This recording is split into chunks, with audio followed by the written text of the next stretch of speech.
Hi and welcome back to Cheeky Crypto. My name's Chris and it's fantastic to have you back with us for another video. And in today's video, well, we've got an awful lot to cover off. Everything that's going on with Binance and the SEC.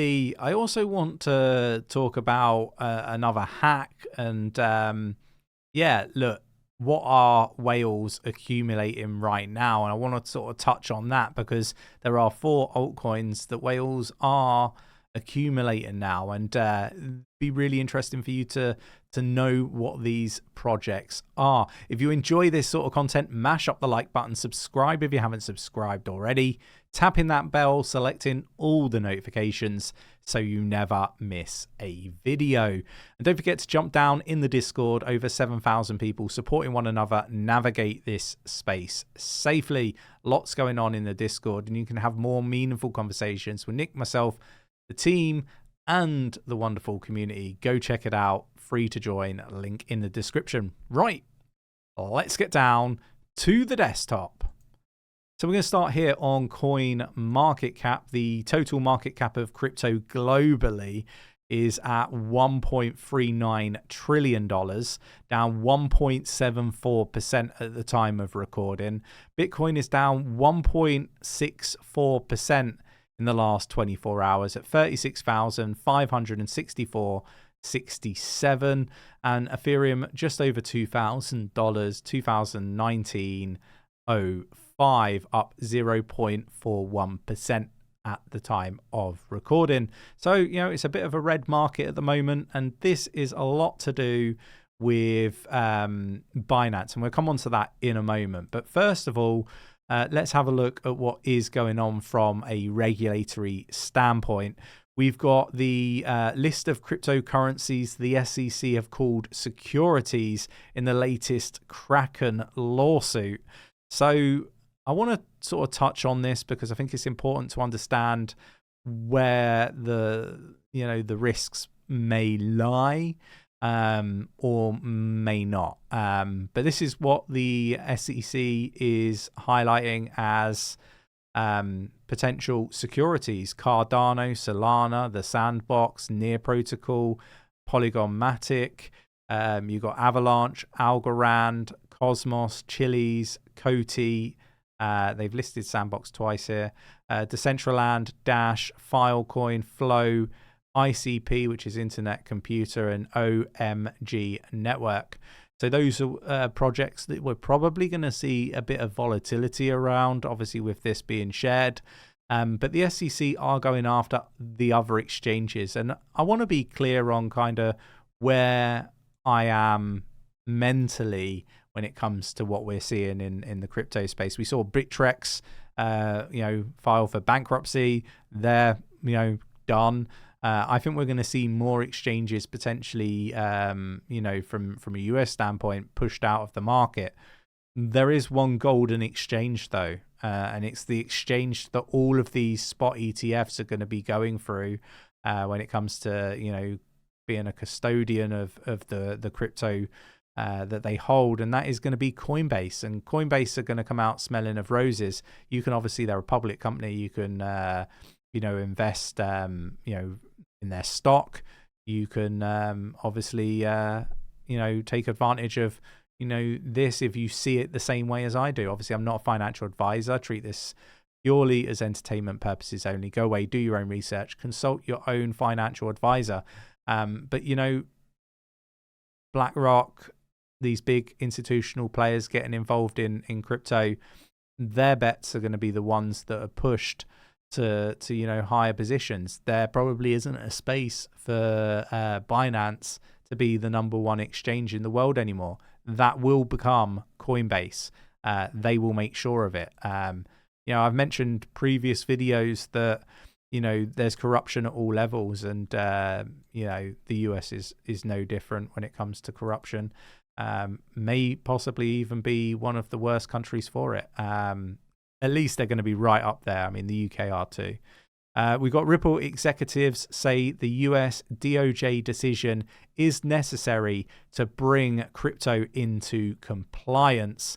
So the Ripple chief legal executive has supported the US DOJ's decision on Binance.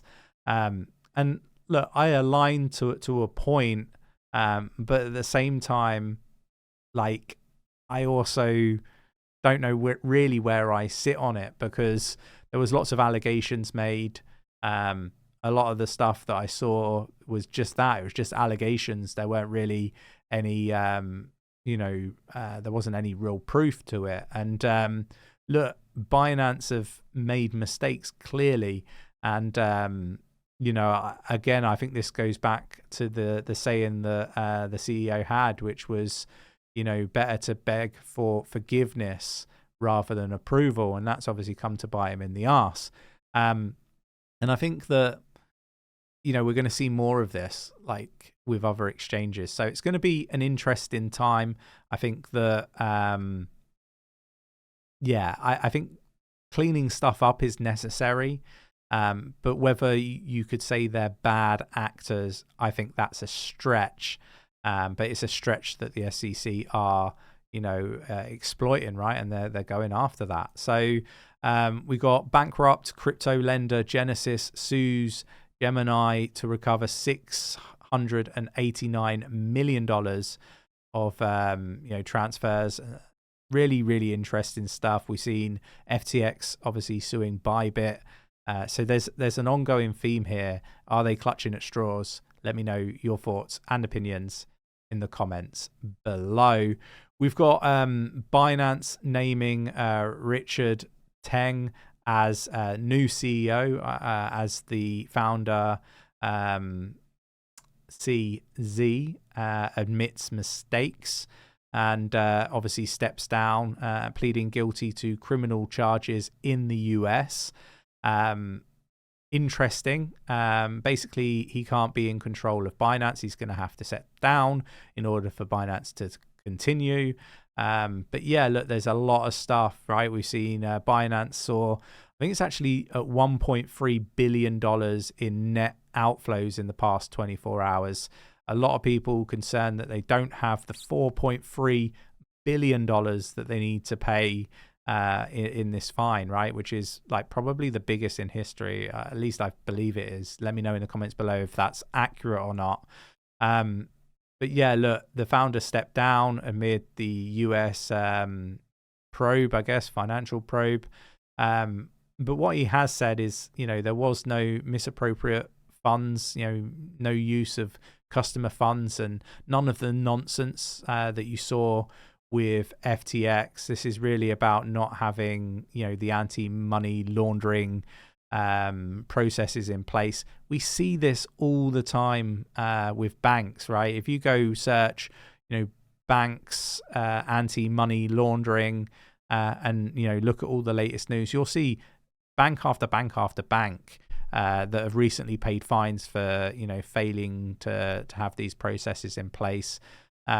The fine for Binance seems extortionate in comparison to the fines that I'm seeing for some of these banks.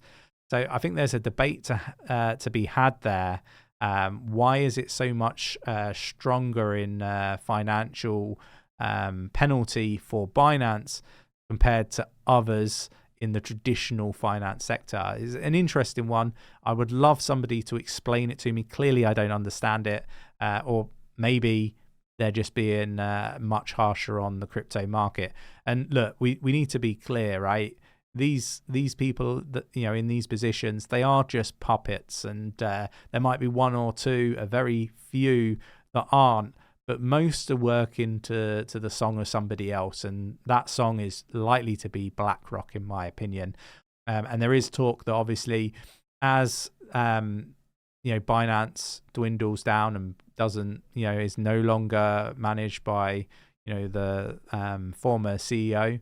And dwindles down, with all these sanctions and punishments and so on, the Coinbase will rise to the top, and BlackRock will be very, very happy. Same to be said for a lot of these news outlets that are also owned by these very powerful people. So we've got to take what we what we read and what we hear with a pinch of salt and do our own research. We've got crypto firm 𝗕𝗪 says that it has frozen 225 million linked to human trafficking. Again, really pro this, but again, it does make you wonder whether you really want to have this programmable money. Things like this will be very prominent in the future. We got over $86 million drained after the HTX Global's 𝗕𝗘𝗪𝗔𝗥𝗘 security breach. So we've seen lots of funds leaving this exchange, these attacks are just horrific. When are these blockchain companies going to realize that bridges just aren't the one, right? If you have a look historically over all of the different hacks, I'm going to say not all, but the vast majority are going to be crypto bridges, and they're just easy targets. So why are people creating these bridges that they know have vulnerabilities over and over again? It really does concern me, and it should concern you too. But let's get to some more positive stuff. I like to end on a positive. For altcoins, on-chain data shows that whales are beginning to accumulate, and that is Maker, the ticker SSV, ticker C98, and ticker RSS3. Go check those out, do your own research, and see whether these projects are interesting to you and whether you think they're any value. I wanted to just flag them, take a look, see what you think, and let me know your thoughts and opinions if you're in any of those projects already. If you enjoyed today's video, mash up the like button, subscribe if you haven't subscribed already, tap in that bell, selecting all the notifications so you never miss a video, and I will catch you in the next one. Take care.